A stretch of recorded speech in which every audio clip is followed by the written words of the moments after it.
네, 안녕하세요. 객관식 재무관리고요. 어, 객관식이라서 기본 강의, 기본 이론 내용은 여러분이 다 공부했다라는 가정 하에서 강의가 진행될 거예요.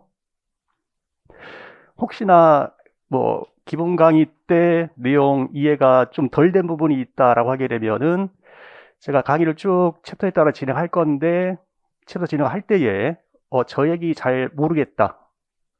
잘 기억 안 난다 싶으면 나중에 수업 끝나고 나서 기본서 다시 보세요. 재무관리 같은 경우에는 1차 객관식 시험이든 2차 주관식 시험이든 모두 다에 대해서 공부할 때에 기본서가 제일 중요해요. 자, 지금은 이제 한번 객관식 한번 가볼 거고요. 교재 챕터 구성은 기본서와 동일해요. 동일한 구성이고, 그 다음에 교재 보게 되면은 1장과 같은 경우에 2페이지부터 해서 제가 내용 요약 정리해 놨고요. 그 다음 5페이지부터 해서 1장에 대한 관련 기출 문제가 나와요. 교재에 있는 문제들은 다 회계사 1차 시험 기출 문제들이고요.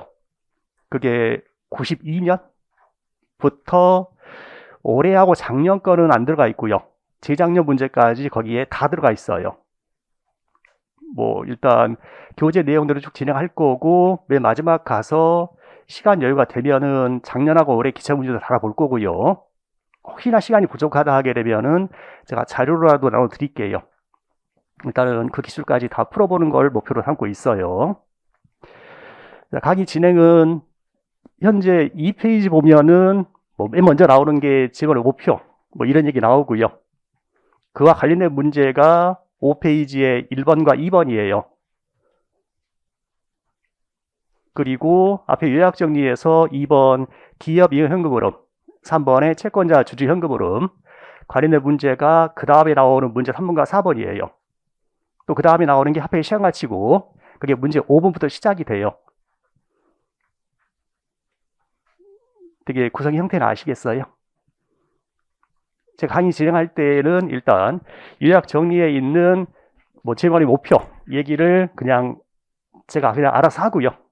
그냥 바로 문제 1번, 2번 풀로 들어갈 거예요. 여러분은 강의 들을 때에 제가 요약 정리하는 부분은 꼭 굳이 앞을 넘겨보지 않아도 괜찮고요. 기본서 공부했으니까 얘기하면은 어느 정도 얘기인지 알 거예요. 그 얘기를 듣다가 자기가 막히면은 체크해둬서 나중에 기본서를 보라고요.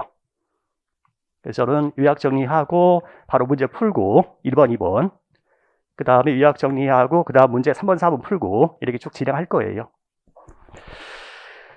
자, 우리 5페이지에 문제 1번 바로 시작할게요. 자, 그쪽에 나온 얘기가 재무관리의 목표에 대한 얘기 나오고요. 과거에는 회계적인 이익의 극대화가 목표였던 적도 있다. 하지만 현대사회에서는 타당하지 못하다. 그 이유로서 말할 수 있는 게 극대화 대상 이익의 개념이 모호하다. 도대체 어떠한 이익을 극대화하자는 거냐. 더불어서 이게 회계 이익이었을 때는 회계 이익은 회계 처리 방법에 따라서 달라질 수 있다. 대체적인 회계 방법의 선택이 가능하고 선택된 회계 처리 방법의 변경도 가능하기 때문에 실질 달라지지 않는데 회계 이익은 다르게 나올 수도 있다. 라는 게 문제점. 자, 더불어서 화폐의 시간 가치가 발휘되지 못하고 있다. 미래에 불확실성이 고려되지 못하고 있다. 자, 이 정도 얘기는 제가 그냥 한서 없이 가도 괜찮겠죠. 들으면서 그치 해서 넘어갔으면 괜찮아. 그래서 우리의 목표로 나오게 되는 게 기업의 가치를 극대화하자라는 게 재원의 목표이다 라는 얘기죠. 이때 기업의 가치라는 것은 결국 기업 자산의 가치를 얘기하는 거고 그 기업 자산의 가치는 기업 자산에서 발생될 미래 현금흐름인 기업 잉여 현금흐름의 현재 가치를 얘기하는 게 기업 자산의 가치이다. 거기에 우리가 하나의 가정을 더해서 기업 가치 변동과 무관하게 부채의 가치가 일정하다라고 가정하게 되면 기업 가치가 커지면 그만큼은 주주가 먹을 거다. 따라서 기업 가치 극대화는 곧 자기 자본 가치의 극대화와 동일한 개념이 되는 거죠. 자, 더불어서 이렇게 가치가 극대화된다라는 것은 가치의 증가분이 극대화돼도 돈이란 말이 되는 거고, 따라 기업가치 극대화 또는 자기자본 가치 극대화는 똑같은 개념 되는 게 NPV의 극대화와 동일한 개념이 되는 거죠. 혹시 NPV 수년제 가치 2장에 있는 자본에서 나올 건데 그냥 제가 지금 이렇게 얘기해도 괜찮죠? 우리 기본서 강의 아니고 객관식 강의니까 뒤에 있는 얘기들 제가 조금씩 앞으로 끌어와서 얘기해도 괜찮을 걸로 생각해요. 자, 또한 이러한 NPV라는 것은 요 200의 현재 가치에서 요 출액의 현재 가치를 차감하는 걸 NPV라 하는데, 이러한 NPV만큼이 부의 증가분, 가치의 증가분이다. 또한 이러한 NPV는 기회비용을 초과해서 벌어들이는 이득의 현재 가치. 근데 기회비용 초과해서 벌어들이는 이득이라는 게 자본비용을 초과해서 벌어들이는 이득이 되는 거라서 결국은 경제적 부가가치 EVA가 기회비용, 자본비용을 초과해서 벌어들이는 이득이 되는 거고, 자, 걔의 현재 가치를 시장 부가가치 MV라고도 하는 거죠. 따라서 이 MVA만큼이 극대화되어도 역시나 NPV 극대화, 기업가치 극대화와 동일한 개념이 되는 거죠. 그래서 2장 가서는 NPV법의 장점 얘기하면서 NPV 극대화되면은 기업가치 극대화된다. 따라서 기업가치 극대화나 NPV의 극대화나 같은 개념인 거고, 또한 저 뒤에 가서 주식가치 평가할 때에 EVA, MV 얘기하면서 이 MVB라는 것이 결국은 앞에서 배웠었던 NPV와 동일한 개념이다. 이런 얘기를 했었잖아요.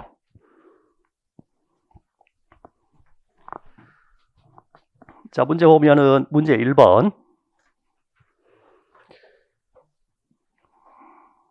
시작은 그냥 가볍게 문제 나온 거예요.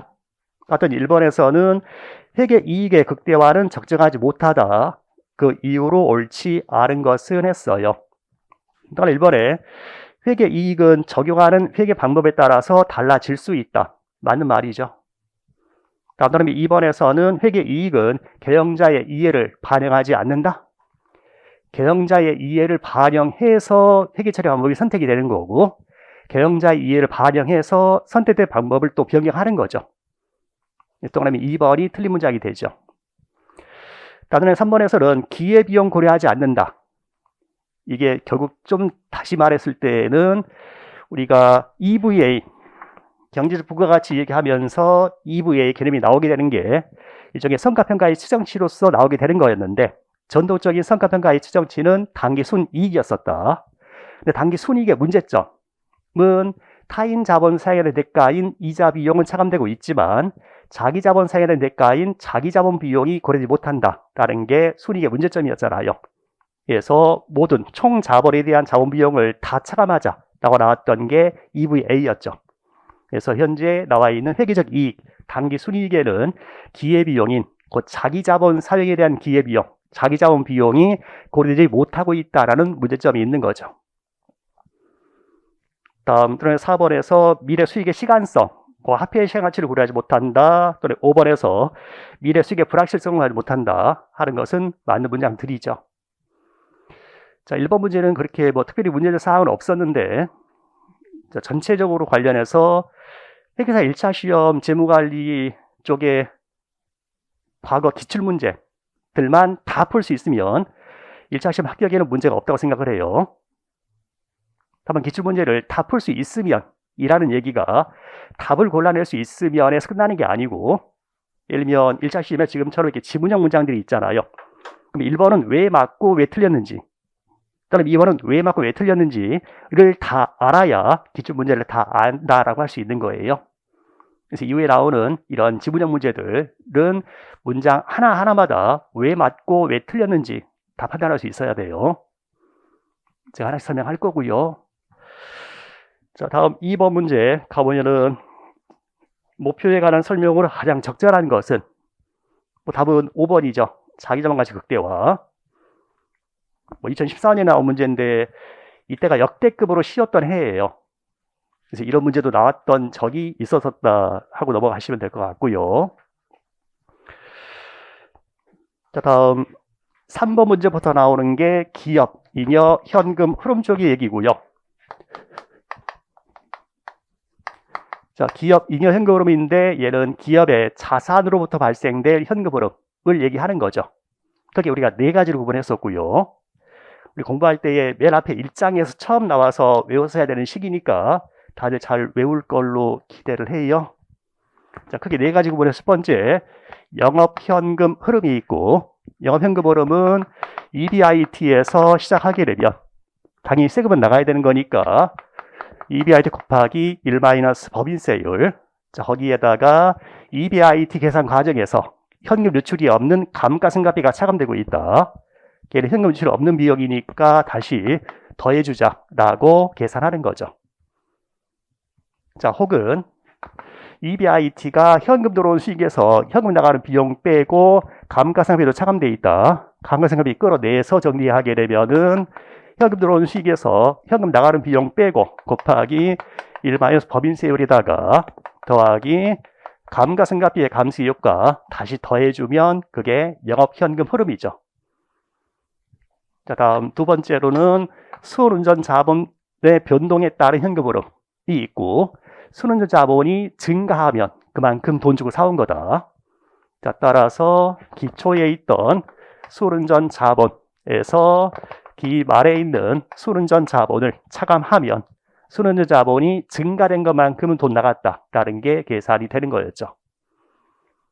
자, 다음 세 번째, 비유동 자산에 대한 투자로 인한 현금 흐름은 기계장치 증가된 것만큼은 돈이 나갔다.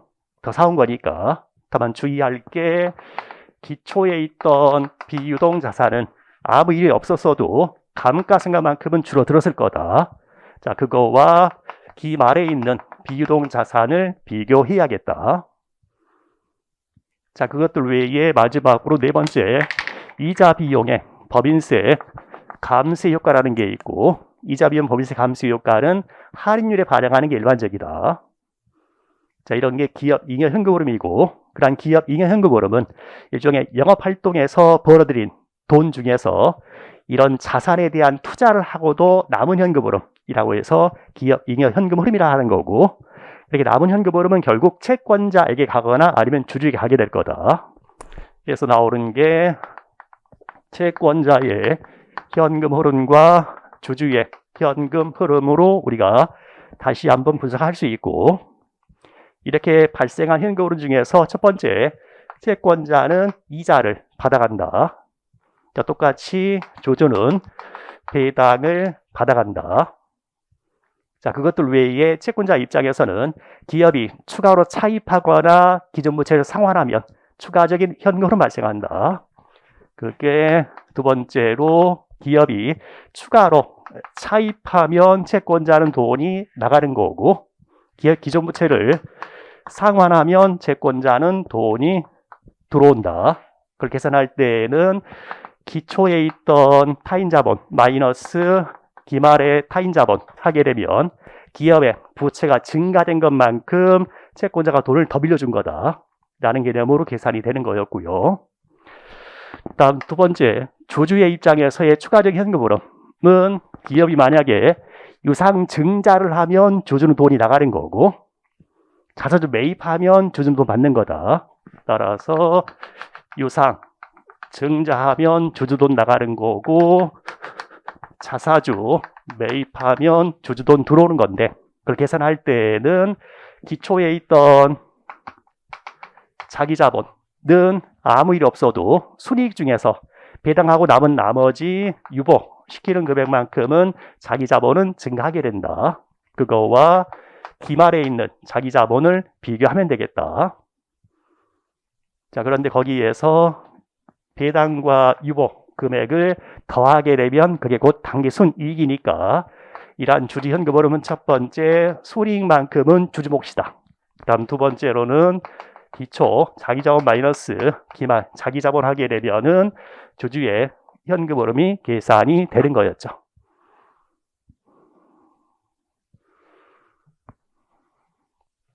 일단 문제로 가봅시다.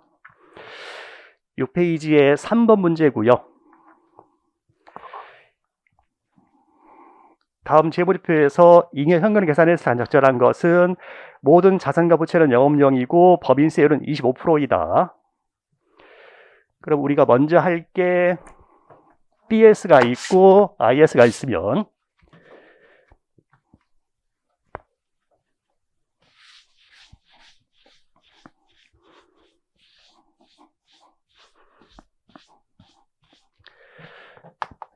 BS 쪽에서는 먼저 해야 하는 게 유동 자산과 유동 부채를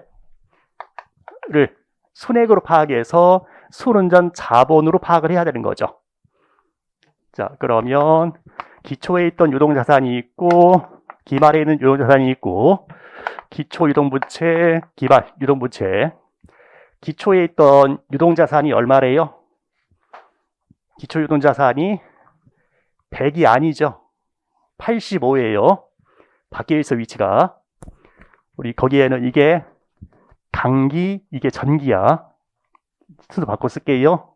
기초에는 85, 기말에는 100이 있는 거죠. 당기, 전기니까.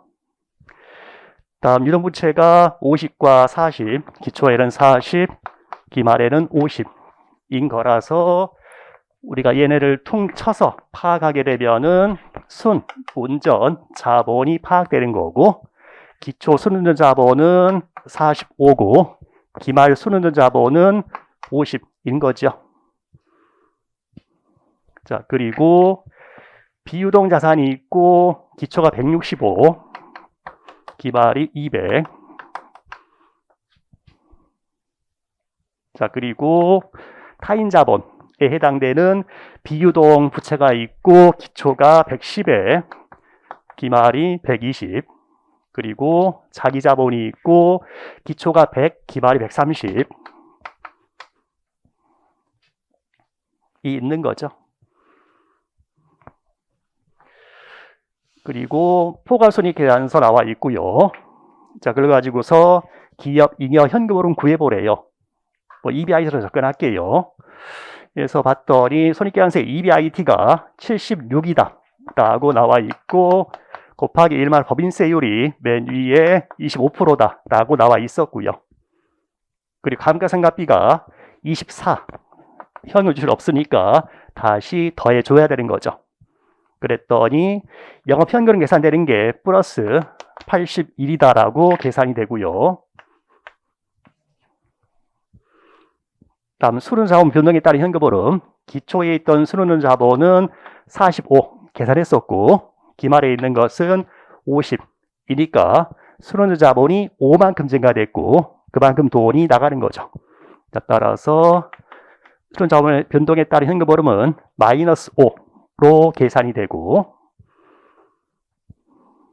다음 비유동자산 투자에 따른 현금흐름은 기초에 있던 비유동자산은 165가 있었다.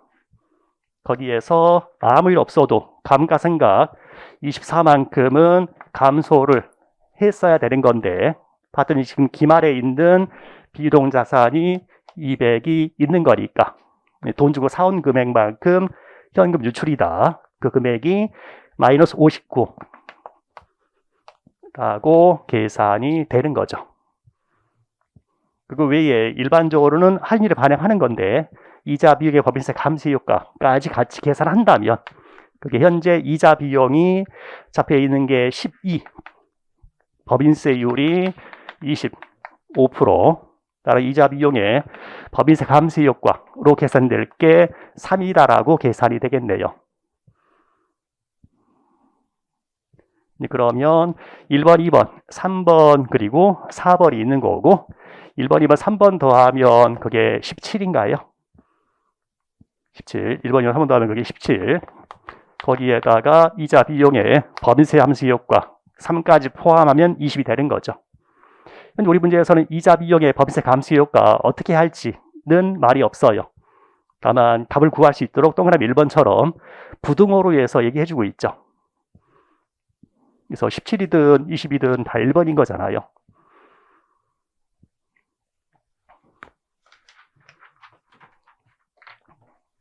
자, 답 문제 풀이는 거기서 끝나는 건데 어차피 공부하는 거니까 나머지 계산해 봅시다.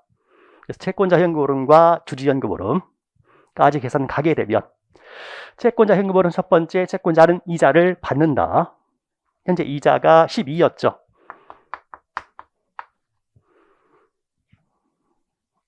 다음, 부채가 증가된 것만큼 채권자 돈 나가는 거다. 기초에 있던 타인 자본이 112였고요. 기말에 있는 타인 자본이 120인 거니까 마이너스 10이 되겠네요. 둘 모두 구하려면 채권자 현금흐름은 플러스 2가 될 거고요. 그 다음 주주 현금흐름은 이걸로 갈게요. 순이익하고 기초 기말의 자기자본 비교하자. 순이익으로 나와 있는 게 현재 48이라고 나와 있고요. 다음 기초 자기자본이 100이고 기말은 130 했더니 얘가 마이너스 30으로 계산되어서 주주 현금흐름은 플러스 18이다라고 계산되겠네요.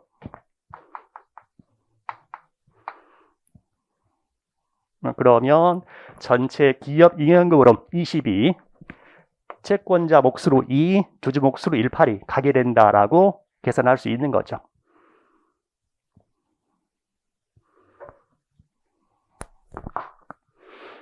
자, 다음 4번 문제 갈게요. 똑같이 기업 잉여현금흐름과 관련된 얘기인데 좀 더 자세히 묻고 있어요. 하여튼 2015년에 비율연산을 처분했고 잔고백 만원짜리 처분하는데 처분손이 발생하지 않았다. 또한 8,000원의 장기부채를 신규로 차입했다. 2014년과 2015년에 재무제표 정보이고 법인세는 30%이다. 가장 적절하지 않은 것은 했어요. 역시나 하나씩 다 계산해 봅시다. 자, 먼저 B에서 나와 있고요. 왼쪽이 2014년 말, 오른쪽이 2015년 말이에요. 왼쪽이 기초, 오른쪽이 기말이죠. 기초 유동자산이 5천이고 기초 유용부채가 2천이니까 기초 순은전 자본은 3천 되겠죠. 기초 유동자산이 5천, 기말 유동자산이 5,500에 기말 유동부채가 2,200이니까 기말 순은전 자본은 3,300 되겠죠. 자, 그 먼저 생각하고 어차피 똑같은 식으로 계산 들어갈 거잖아요.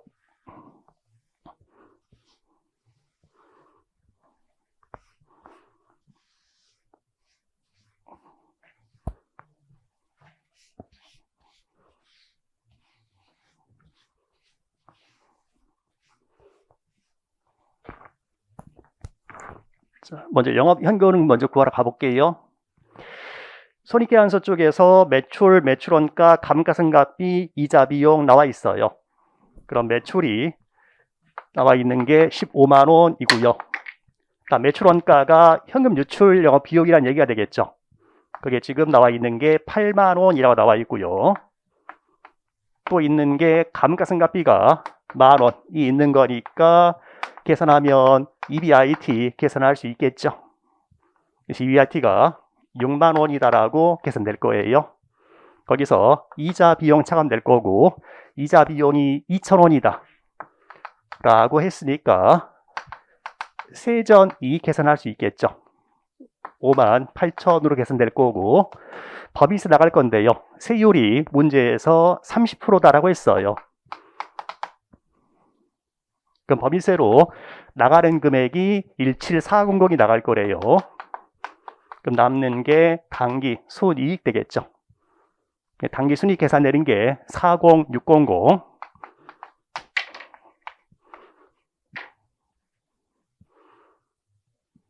이건 그냥 빼면 나오는 거잖아요. 자, 먼저 영업이익 계산된 게 6만 원이다라고 했어요.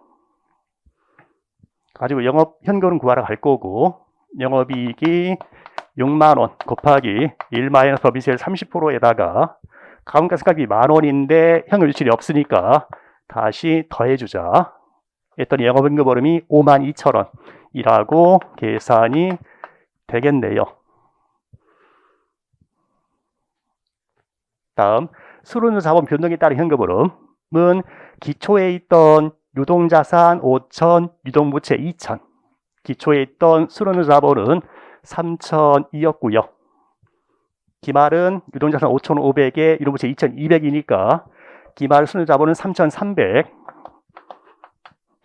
그러면 순자본이 300 증가됐고 그만큼은 돈이 나가는 거다. 자, 비유동 자산에 대한 투자로 인한 현금흐름은 기초에 있던 비유동 자산은 25,000인데요. 감가상각 만원만큼은 줄었어야 되는 건데 지금 기말에는 비유동 자산이 3만이 있는 거니까 비유동 자산 투자에 따른 현금흐름은 15,000 되겠네요. 유출.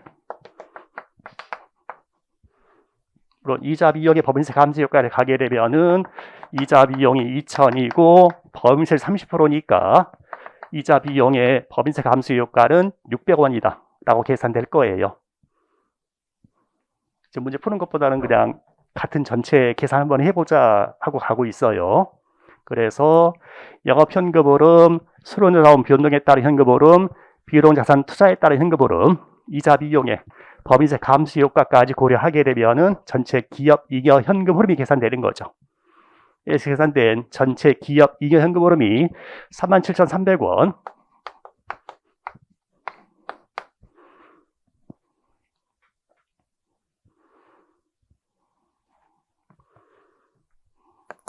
뭐 문제 푼 거는 동그라미 2번에 있는 영업 현금 흐름은 53,000원이다 라는 거 틀렸죠. 52,000원이고 동그라미 5번에 있는 순원의 자본은 500원 증가했다 라는 거 틀렸죠. 300원 증가인 거죠. 순원의 자본이니까. 자, 계속해서 현금 흐름 쪽 마저 계산해보고 갈게요. 먼저 이자만큼은 채권자가 돈 받는 거다. 지금 이자 비용이 2,000이고요. 다음 기초부채 마이너스 기말부채로 와서 기초에 있던 비유동 자산은 2만이고 기말 비유동 자산은 26,000이네요. 자, 따라서 타인 자본인 비유동 부채가 6천만큼 증가했고 그만큼은 채권자의 돈이 나간 거다라고 계산이 되겠죠. 채권자의 현금 흐름은 마이너스 4,000이다라고 계산이 되겠네요. 자, 다음은 주주의 현금 흐름이고요. 단기 순이익만큼은 주주 몫이다. 단기 순이익 계산된 게 40600. 자, 거기다가 기초 자기자본 마이너스 기말 자기자본 하게 되면은 뭐 BS에서도 자기자본 금액 안 나와 있지만 차례 맞춰서 자기자본 계산할 수 있죠. 계산하면은 자기자본이 기초에는 8,000, 기말에는 7,300이에요. 그래서 기초에 있던 자기자본은 8,000, 기말에 있는 것은 7,300인 거니까 얘가 플러스 700으로 계산이 되겠네요. 그래서 주주 현금은 계산되는 게 주주는 41,300만큼이 주주의 현금 흐름. 그러면 채권자 현금 흐름과 주주 현금 흐름 더하게 되면은 기업 잉여 현금 흐름과 동일한 금액이 계산되는 거죠. 동그라미 3번에 있는 채권자 현금 흐름은 마이너스 5,000이다 라는 거 틀린 문장이죠. 마이너스 4,000이다.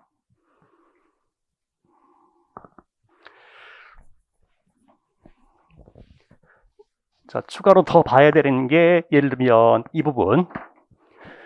이게 같다라는 것은 우리가 BS에 있는 장부금액이 변해가는 게 먼저 부채 쪽에 보게 되면 기초에 있던 부채는 기업이 중간에 추가로 차입한 게 있으면 자금이 증가하게 될 거고 그 다음에 기중에 상환한 게 있으면 자금의 감소가 되어서 기말에 있는 부채가 되는 거죠.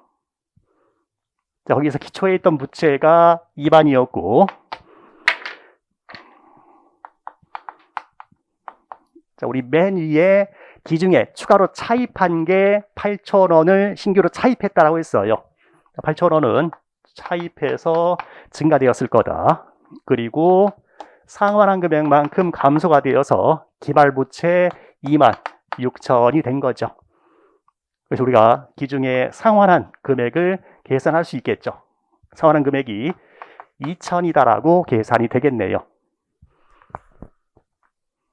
동그라미 4번에 비율부채 상환액은 2천이다 라는 거 맞는 문장.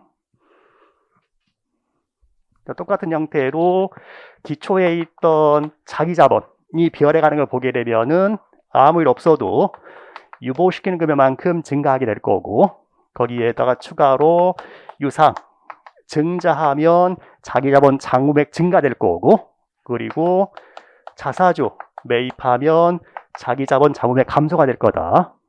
그래가지고 기말 자기자본이 된다라는 거죠. 자, 좀만 더 가서 이번에는 비유동 자산이에요. 비유동 자산이 기초에 있던 비유동 자산이 기말까지 장부금액 변화되는 걸 보게 되면 기초에 있던 비유동 자산은 감가승각되는 것만큼 장부금액 감소될 거다. 그리고 기중에 추가로 취득한 게 있으면 장부금액 증가될 거고, 처분하면은 장부금액 감소되겠죠. 그러면 처분하는 금액에 처분하는 A의 장부금액만큼 장부금액이 감소될 거다. 그래가지고 기말에 있는 비유동 자산이 되는 거죠. 지금 기초 비유동 자산으로 있던 게 25,002였고요. 그게 기중에 감가상각 10,000원만큼 감소됐을 거고, 그리고 취득한 것만큼 증가됐을 거고, 처분한 A의 장부금액이 감소했겠죠. 우리 맨 위에 처분한 A에 대한 얘기 나와 있는데 10,000원에 처분하는데 처분 손익은 없다라고 했어요. 장부금액이 10,000원이라는 얘기잖아요. 따라 처분한 A의 장부금액 10,000원만큼 장부금액 감소가 되어서 기말 비유동 자산 30,000원이 된 거죠. 여기서 이 기중에 취득한 비유동 자산 계산할 수 있겠죠. 그랬더니 취득한 금액으로 계산되는 게 25,000원이다 라고 계산이 되네요. 지금 이 얘기들은 재무관리 얘기 아니죠. 회계야 그냥.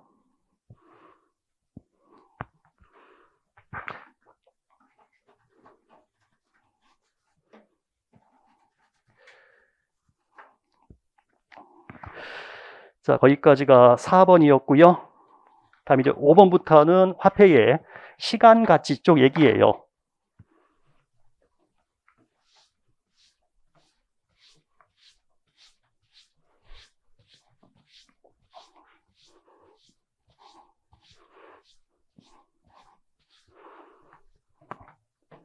자, 뭐 그쪽 나오는 얘기들 중에서는 우리가 현재 가치 계산하자, 미래 가치 계산하자 이런 얘기가 나올 건데, 그때 약자로 그냥 문제에서 던져줘요.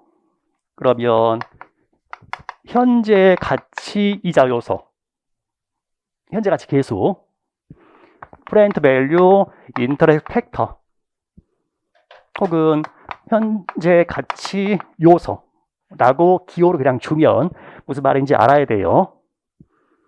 그 다음에 연금의 현재 가치 이자 요소인데 연금이 annuity, 따라서 프레젠트 밸류 인터레스트 팩터 포 annuity라고 약자를 주기도 하고,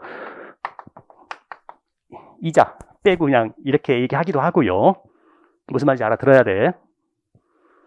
뭐 그게 헷갈릴 얘기는 아니고, 뭐 혹은 가다가 future value interest factor, 미래 가치 이자 요소 이런 것 나올 수 있고.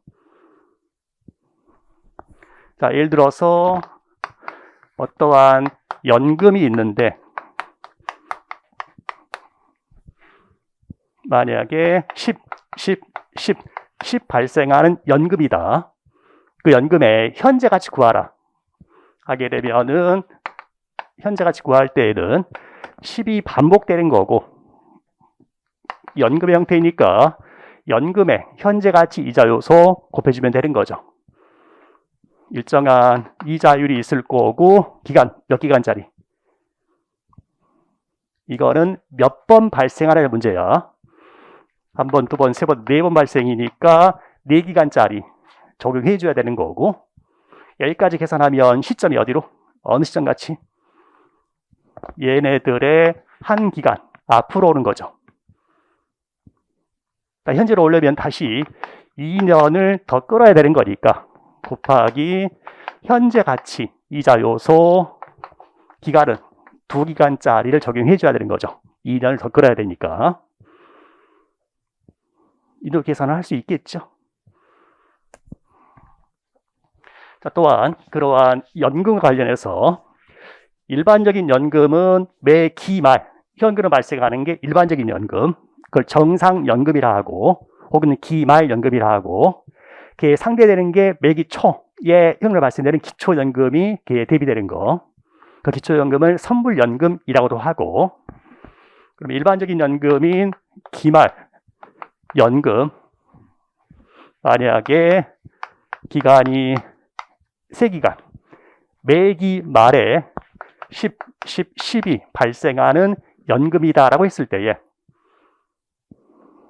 자, 걔의 현재 가치 구한다. 그냥 식으로 쓰게 되면 그게 첫 번째 10의 현재 가치, 두 번째 10의 현재 가치, 세 번째 10의 현재 가치 하는 게 3년간 발생되는 매기 말 10 발생되는 연금의 현재 가치가 되는 거죠. 반면에 다른 모든 조건은 동일한데 매기 초에 현금으로 발생하는 기초연금이다라고 하게 되면 똑같이 3년간 발생되는 연금인데 매기 초에 10 발생한다 하게 되면은 걔의 현재 가치를 구한다면 현재 있는 10원은 그냥 10원, 따라서 10 플러스 그 다음 10의 현재 가치, 그리고 그 다음 10의 현재 가치가 되는 거죠. 그렇다면 다른 모든 조건은 동일한데 매기 초에 현금으로 발생하는 기초연금과 매기 말 발생하는 기말연금 중에서는 누구의 가치가 더 크다? 떠든 돈이면 먼저 받는 게 좋은 거다. 따라서 기말연금의 가치보다는 기초연금의 가치가 큰 거죠. 얼마만큼 더 크냐라고 했을 때에 기말연금의 현재 가치에다가 곱하기 1 플러스 이자율 해주게 되면은 기초연금의 현재 가치가 되는 거죠. 만약 3년 후 미래가치다 하게 되면은 3년 후 미래가치는 3년 후 10원은 그냥 10원, 얘는 1년, 얘는 2년 현재 가치 할 거니까 첫 번째 10, 2년간 현재가 미래가치, 두 번째 10, 1년간 미래가치, 세 번째 10은 그대로 있는다. 반면에 매기 초에 현금으로 발생하는 애에 3년 후 미래가치다 라고 하게 되면 1년간, 2년, 3년간 현재가치, 따라서 10 곱하기 1 플러스 이자율의 세제곱, 10 곱하기 1 플러스 이자율의 제곱, 10 곱하기 1 플러스 이자율. 그럼 역시나 기말연금의 3년 후 미래가치에다가 곱하기 1 플러스 이자율 해주게 되면은 기초연금의 3년 후 미래가치가 되는 거죠. 따라서 그게 현재 시점의 가치든 미래 시점의 가치든 상관없이 기말연금의 가치에다가 곱하기 1 플러스 이자율 해주게 되면은 기초연금의 가치가 되는 거죠. 자, 이거 묻는 게 8페이지의 문제 5번이에요. 자, 문제 5번 보면은 동일한 횟수의 연금을 기초에 받는 경우와 기말에 받는 경우에 대한 설명을 적절한 것은 답은 동그라미 1번 되겠네요. 그러니까 1번에 현재 가치와 미래 가치 모두 선불연금, 기초연금은 일반연금, 기말연금에 1 플러스 이자율을 곱해서 얻을 수 있다.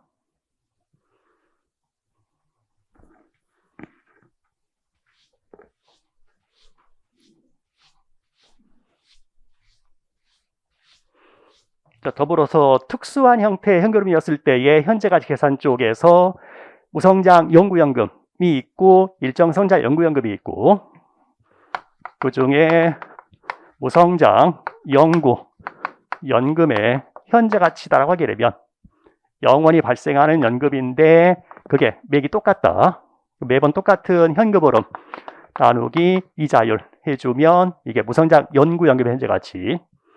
그게 아니고 매기 일정한 성장률로 성장하는 현금으로 해서 일정 성장 연구연금의 현재 가치다라고 하게 되면 걔는 맨 첫 번째 현금으로 나누기 할인율 마이너스 성장률로 계산이 되는 거죠. 그래서 우리가 저 뒤에 가서는 주식가치평가 쪽에서 배당평가 모형할 때 주로 많이 나왔잖아요.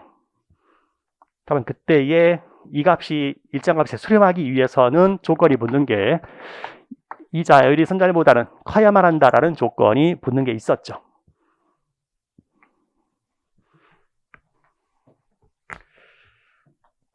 자, 6번 문제 가볼 건데요. 다음 세 가지 경품 현재 가치를 할인 10% 정도 계산할 때 모두 변동이 나타났다. 경품 1, 2, 3이 있는데 걔네들 현재 가치가 전부 다 똑같이 100원이다 라는 얘기예요. 할인율 10%였을 때. 그러면서 XY, WXY 값을 구해봐라 라는 요구사항이 되는 거죠. 합시행가치 관련된 계산 문제인데요. 이쪽에 계산할 때는 가장 먼저 해야 되는 게 현금 흐름 파악이 가장 먼저 해야 될 거예요. 현금 흐름 파악하는데, 현금 흐름 파악할 때에 가장 먼저 해야 될 게 언제부터 시작인지, 그리고 몇 번 발생인지.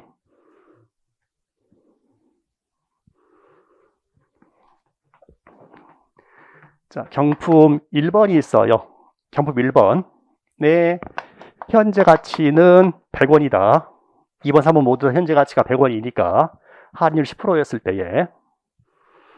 그런데 경품 1번 왔던 경품 1번은 현재부터 W1을 매년 영구히 받는다. 똑같은 W1을 영구히 받는 거니까 무성장 영구 연금의 형태죠. 그거 현재 가치가 지금 100원이다 라는 거예요. 그러면 무성장 영구 연금 W1 나누기 할인율 10%가 현재 가치 아니죠, 지금. 가장 먼저 파악해야 되는 게 언제부터 시작이냐 했더니 현재부터라고 했죠.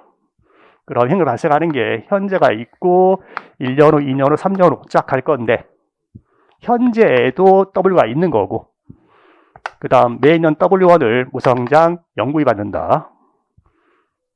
그럼 현재의 W가 있는 거고 1년 안으로 발생될 W1들의 현재 가치가 얘가 되는 거고 현재 W1이 있다라는 거 주의해야 돼요. 그랬더니 W 값으로 나오는 게 9.09 정도가 나오겠네요.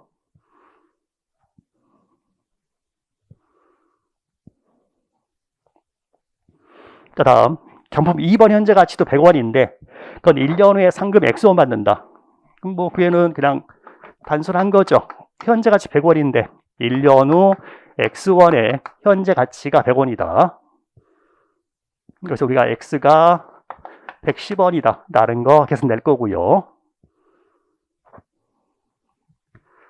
다음 경품 3번의 현재 가치도 100원인데 걔는 1년 후 Y 현재 가치 2년 후 X1의 현재 가치 근데 그 X가 110원이다 라는 거 찾았으니까 Y1은 10원이다 라는 게 계산이 되겠네요. WXY 비교하는 건 여러분이 하시고요.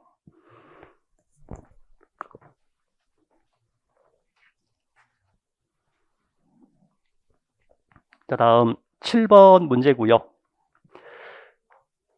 이자 할인율 연 10%, 세 가지 금액의 크기 순서, 가장 적절한 것은 하면서 연금의 현재 가치 이자 요소와 연금의 미래 가치 이자 요소가 주어졌어요. 기호 구분은 여러분이 해야 되는 거고요. 자, 먼저 A 봤더니 A는 5년 차 년도부터 10차 년도까지 매년 말 255원씩 받는 연금의 현재 가치 구해봐라 라는 거래요. 현재가 있고 1, 2, 3, 4, 5, 6, 8, 9, 10 5차 연도부터 10차 연도까지 매년 말 255원. 어디부터 시작이야? T는 몇 시점? T는 0, 1, 2, 3, 4, 5. 5차 연도 말이면 어디예요? T는 50점이야. 1차 연도 말이 1시점, 2차 연도 말이 20점인 거니까 5차 연도 말은 t는 50점이 되는 거죠. 자, 여기부터 시작이야. 10차 연도 말까지, 10차 연도니까 여기까지 매년 255원씩 발생하는 거죠. 그럼 시작하는 게 t는 50점에서 시작이고 몇 번 발생? 5차 연도 말부터 10차 연도 말까지니까 6번이죠. 6번이야. 그래서 255원씩 6개 맞죠? 6개. 자, 걔의 현재 가치 구해보래요. 현재 가치 구하면 255원에 발생하는 연금이다. 발생하는 횟수가 총 6번인 거니까 걔는 연금의 현재 가치자 요소 곱하는데 기간이 6기간짜리 곱해야죠. 이거 어느 시점? 물어봤어요. 얘네들의 한 기간 앞으로 왔으니까 40점으로 온 거죠. 걔를 현재로 끌 거면 현재 가치 이자 요소 곱해야 되는데 몇 기간짜리? 추가로 4년을 더 끌어야 되는 거잖아요. 따라서 4기간짜리 적용해 줘야죠.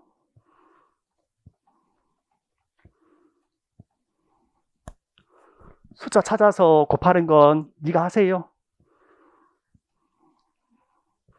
조금씩 강의가 첫날부터 성의 없어지기 시작해요. 자, 다음 B. 5차 연도부터 10차 연도까지 매년 말 96원씩 받는 연금의 10차 연도 말 시점에서의 미래가치. 발생하는 시점이랑 똑같네요. 다만 금액이 96원씩.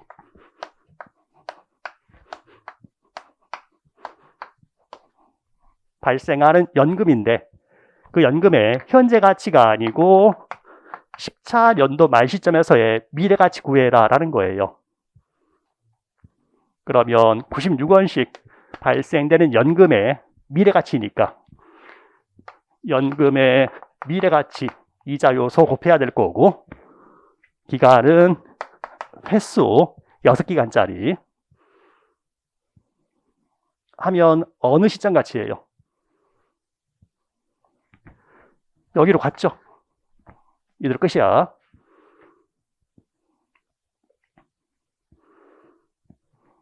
자, 다음 C. 3차 연도 말에 45 받고 이후 매년 말마다 전년 대비 5%씩 수령이 증가하는 일정 성장 연구연금의 현재 가치 구해봐라. 시작하는 게 3차 연도 말에 45예요.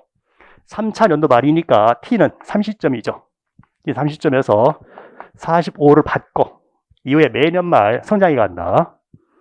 그러면 맨 첫 번째 현금 흐름이 45 나누기 할인율 10% 마이너스 성장률이 5%. 자, 이렇게 하면 시점이 어디로? 얘네들의 한 기간 앞으로 오는 거죠. 따라 추가로 2년을 더 끌어줘야 되는 거죠.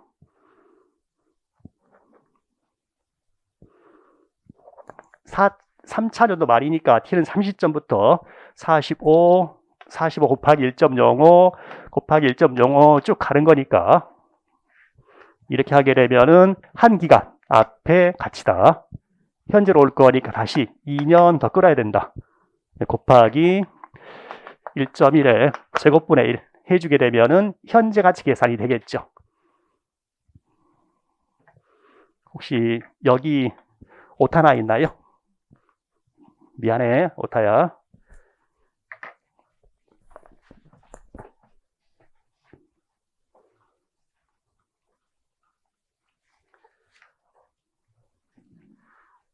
자, 강의 진행이 어떤 식으로 될 건지는 이제 아시겠죠?